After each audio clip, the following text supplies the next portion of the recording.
Eh bien, bonjour les amis. Aujourd'hui, nous allons parler de la suspension arrière de la R8 Gordini.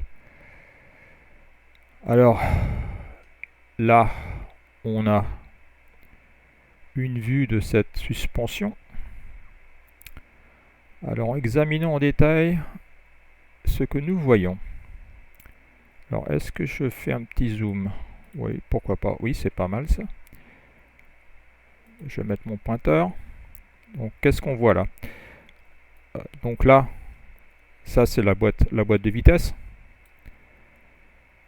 À ce niveau-là, il y a un croisillon, donc il va transmettre le mouvement de la boîte à l'arbre de roue. Donc ça en vert là, c'est la trompette. Et la trompette, elle contient le demi-arbre de roue. Donc c'est lui qui... Donc le croisillon, il transmet le mouvement entre la boîte de vitesse et le demi-arbre de roue. Et donc le pivot, il est là. Hein. Le pivot, il est là pour la roue. Donc ce qui se passe, c'est quand tu roules et que tu te prends une bosse, bah la roue,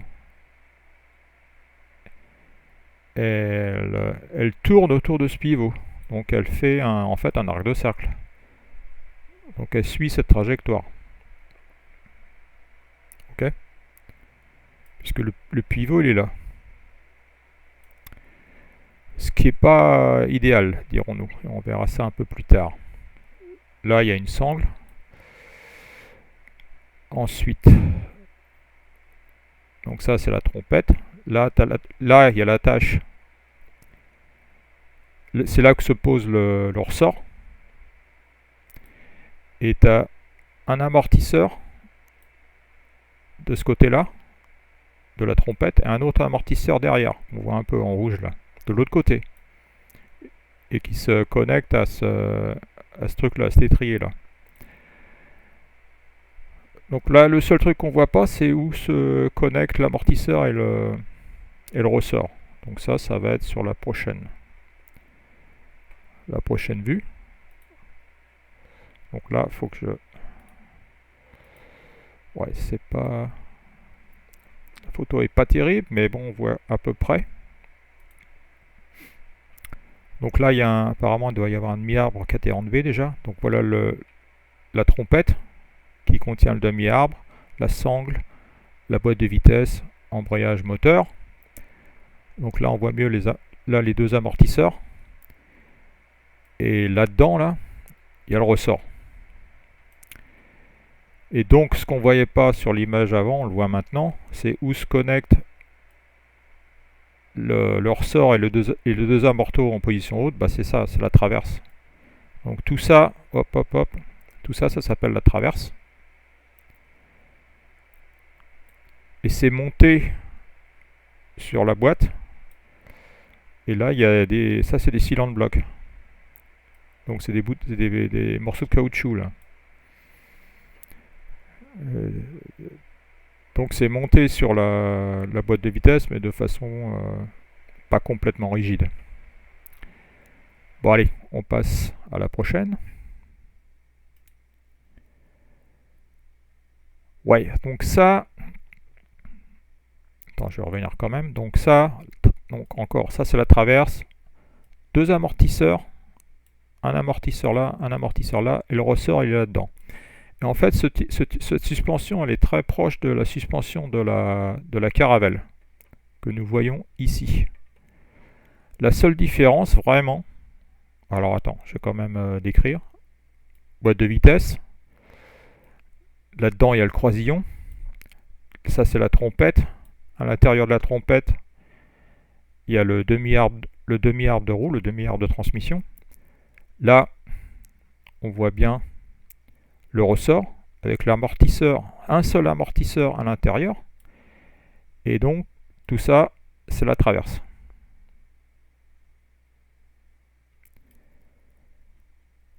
Et c'est le même principe. La roue, donc le point de pivot, il est là. Et la roue, quand elle se prend des bosses, bah, elle tourne en suivant un arc de cercle, avec le centre où il y a le croisillon.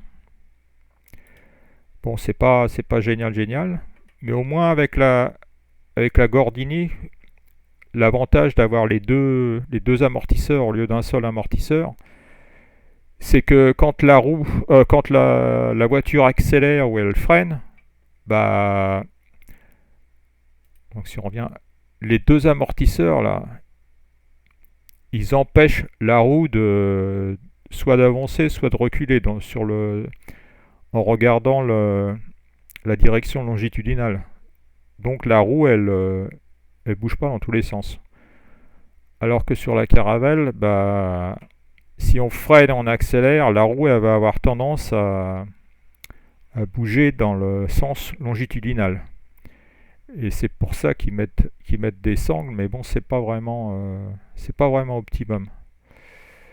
C'est pas vraiment optimum d'avoir une roue qui se balade comme ça dans le sens longitudinal. Et le fait d'avoir donc les deux amortos, ça, ça, ça diminue un peu le problème. Mais bon, c'est toujours pas optimal. Ok. Pour moi, une suspension beaucoup plus optimale, mais bien sûr, ça revient plus cher, c'est la suspension à parallélogramme. Donc dans ce cas, on a ici demi-arbre de transmission, demi-arbre de transmission. Donc c'est pareil des deux côtés, bien sûr. Là, c'est la fusée, elle va être par là. Donc ça, c'est le support de fusée, le pivot de fusée. Ça, c'est pour accrocher la direction, la rotule de direction. Ça, c'est le bras triangulaire inférieur qui s'attache avec une rotule au pivot de fusée. Et de l'autre côté, il pivote, il s'attache au châssis, mais il pivote. Donc il pivote sur cet axe-là. Donc, là, le bras, il peut bouger comme ça, en pivotant autour de ça. Pareil en haut, mais là c'est un bras simple.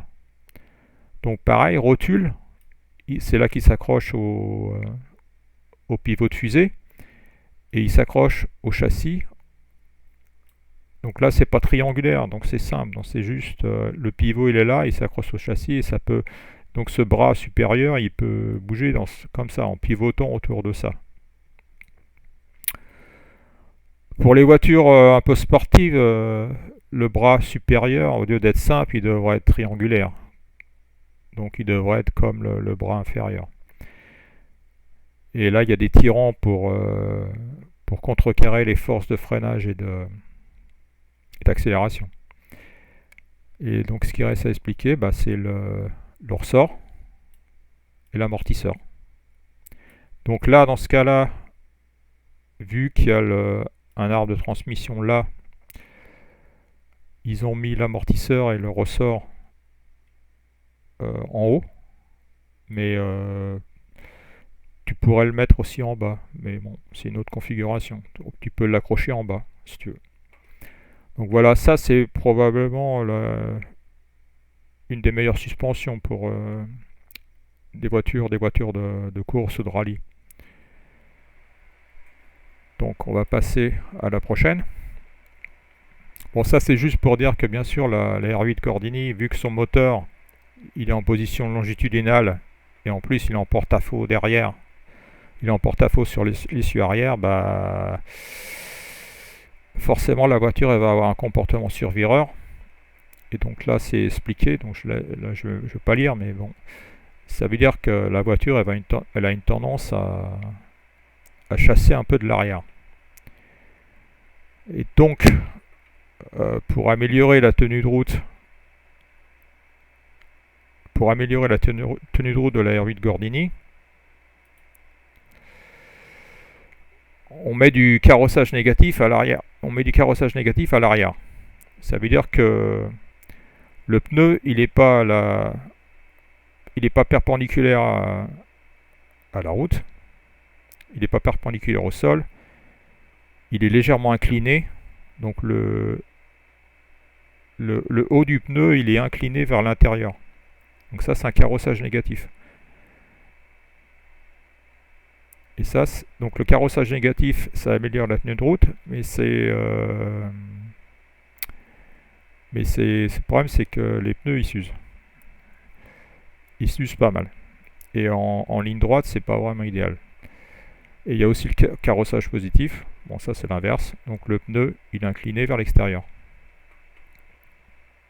Bon allez, on continue. Alors là, va falloir être difficile. Ça ça montre mes capacités artistiques assez limitées. Donc voilà l'arrière de la R8 Gordini avec son carrossage négatif. Alors donc là, on a la roue, bien sûr. Là, c'est l'essieu, enfin l'essieu plus la trompette en fait. Donc là, c'est le croisillon. Donc la roue, elle pivote autour de ça. Hein. Elle pivote toujours autour de ça. Donc elle pivote, elle suit un arc de cercle. Comme ça. Et le pivot, il est là. Ça, c'est la boîte de vitesse. Donc ça, c'est la traverse. Ce truc-là, là. Bon, ça, c'est le ressort. Et il y a aussi des amortisseurs, bien sûr. Pareil de l'autre côté. Ça, là, c'est la caisse. Et donc ça, c'est la caisse. La caisse. Donc là, si on regarde au comportement en ligne droite, on voit que la surface du pneu qui est en contact avec la route, c'est quand même assez limité. Et c'est pas très bon pour les pneus, ce genre de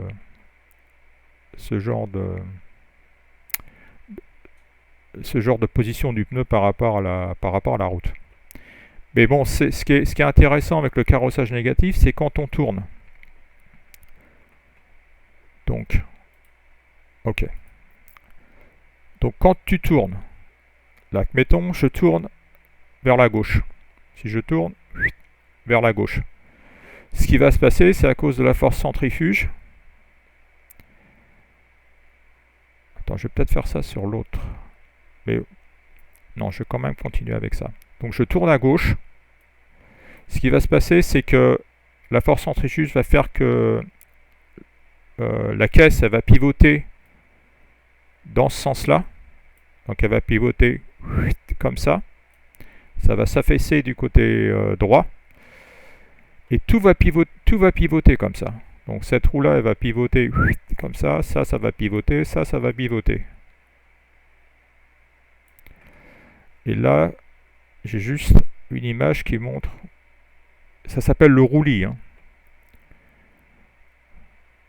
Donc là, évidemment, ça tourne de l'autre. C'est pareil, ça tourne. C'est vu de face, mais bon, c'est le même principe. Donc la caisse s'affaisse d'un côté et tout. Donc la caisse, elle va comme ça. La roue a tendance à tourner aussi, pareil là. Et voyons ce qu'ils disent là. Ouais, ce qui est important à comprendre, c'est que quand la voiture a fait ça, tout le poids va se trouver sur cette roue. Tout le poids va être là. Donc il va y avoir adhérence maximum là. Et cette roue-là, elle va être délestée. Donc il va y avoir très peu d'adhérence. Donc ça, c'est un petit problème. Et donc ce qui se passe au niveau de la R8 Gordini avec son carrossage négatif. Donc je vais revenir. Ok, donc on revient là. Donc je disais que je tourne à gauche. Donc tout va s'affaisser du côté droit. Donc ça va tourner comme ça. Et ce qui va se passer, c'est que ce pneu-là, donc je rappelle qu'on tournait à gauche. Donc le pneu à l'extérieur, c'est lui qui prend toute la charge. Et c'est lui qui va avoir la meilleure adhérence. Et ce qui est bien avec le carrossage négatif, comme la roue, elle a une tendance à pivoter, eh bien au lieu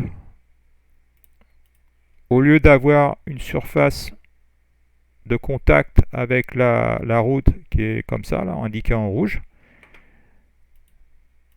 et bien maintenant, à cause de cet effet de pivotement, et ben la surface de contact est beaucoup plus grande. Elle est même maximum. Et, et c'est vraiment ça que tu veux dans un virage. Parce que ça, c'est la roue qui a le plus de poids et qui a donc le plus d'adhérence. L'autre roue, bah, elle est délestée, donc en plus avec le carrossage négatif, c'est encore pire. Elle va avoir très peu de surface de contact. Donc c'est ça en fait l'avantage du carrossage négatif. C'est que ça te donne une meilleure tenue de route dans les virages. Bon voilà, c'est tout ce que j'avais vraiment à dire sur la R8 Gordini au niveau de la suspension arrière et de son carrossage négatif. Si vous aimez ce genre de vidéo, eh bien, n'hésitez pas à souscrire à mon canal YouTube. Mais donc, je vais essayer de faire plus de vidéos, mais bon, ça dépend si ça intéresse personne. Je ne sais pas si je vais en faire beaucoup.